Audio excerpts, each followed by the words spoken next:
I guess this is my WalkAway testimony. Kind of nervous. Brandon Straka gave me a lot of inspiration as a gay male, actually gay, married male. Ever since Facebook pretty much started, I felt as if, like, as a registered Democrat, but technically this is actually my first year ever voting, which is weird, I know. But I got my driver's license back in 2013, and I put on my driver's Democrat. I put Democrat just because I was told, well, there's so many other parties, but majority of it's either red or blue.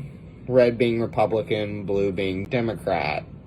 Well, I was always told that the Democrat Party was accepting of the gay people. Funny thing is, Republicans are too. I started learning stuff just as social media came on. I really never cared about politics or really gave two craps about it. I mean, I feel like literally, like, if I would have paid attention a little bit more back when Trump and Hillary were running for president, I probably would have voted for Hillary at the time. Just because I was told, oh, well, she likes gay people. She's for the gays. So then I started noticing stuff literally like, I remember just in Obama's presidency, I remember him saying in an interview that marriage is between man and woman. And I thought, interesting. But yet, I mean, it was legalized in his year, so I thought, well, maybe I still am a Democrat. And then, so, I don't know, just, it seems like the left has brainwashed a lot of us to kind of think a certain way. That, I mean, in case you all didn't know this, but there's actually a Trump derangement syndrome. He actually has a syndrome that's for people that just absolutely hate him and are anti-Trump and all this stuff. Which is weird. Very weird. I don't know what really what else to say in this. I guess basically during the shutdown, what kind of woke me up, I'm a hairdresser in the state of Kentucky, so when March came around, we were told we had to lock our doors. So being cooped up in the house for basically 2.5, 3 months, whatever time period it was, it felt like a frickin' century. Stuff just started not to add up. I started seeing things like on Facebook that would be censored or removed, or you'd see it for a second, then it'd be gone, whatever. And that had me questioning stuff. Like, it's like me walking outside and saying, the sky is yellow, and da-da-da-da-da, and it's always yellow, it's never purple, it's never blue, but that doesn't get censored. That doesn't get removed. Granted, I'm sure there's probably some reason why that wouldn't get censored, and that's probably a stupid example of it, but I was seeing doctors come forward. Doctors that, like, you would just kind of look into and be like, oh, fact checkers would say, well, they're not real doctors, da-da-da-da-da-da-da-da, and so to start digging, I was like, actually, these are real doctors. If this is about the health of the country, the world, why aren't we listening to these doctors? I remember a video of one doctor that basically he had his whole stuff removed and people were attacking him because he said, I think these ventilators aren't helping. I think it's the wrong kind of treatment. Why were Dr. Putar's a famous doctor in, I believe it's either Washington or California. But anyways, though, why were his videos being taken off or cut in half?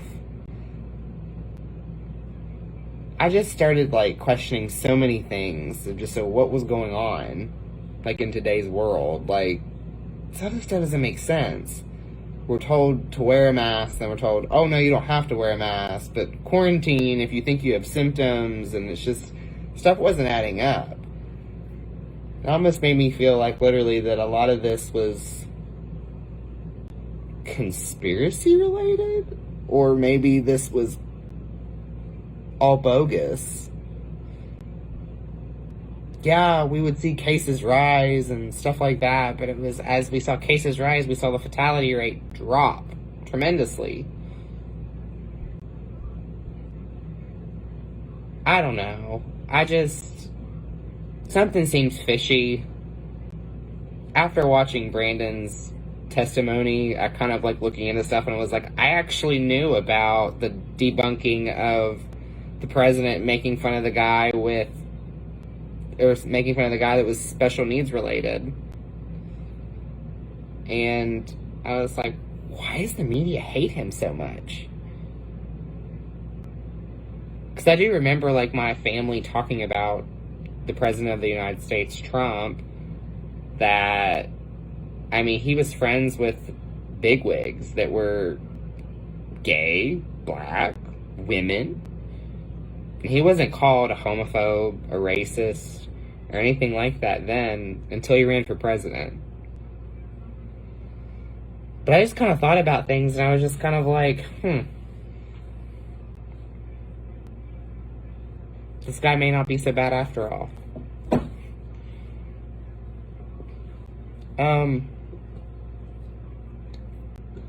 I feel like I've just kind of babbled in this testimony.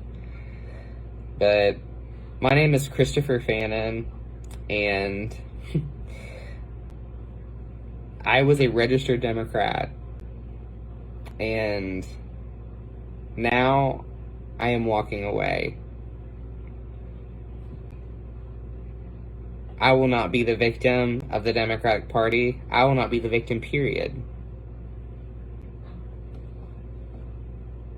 And another thing, too, I can't be brainwashed. And also, when you cut out a man's tongue, you're not proving him a liar. You're only proving of what he might say. Food for thought. Where we go one, we go all. I've switched to become a Trump supporter in 2020 as a gay married man.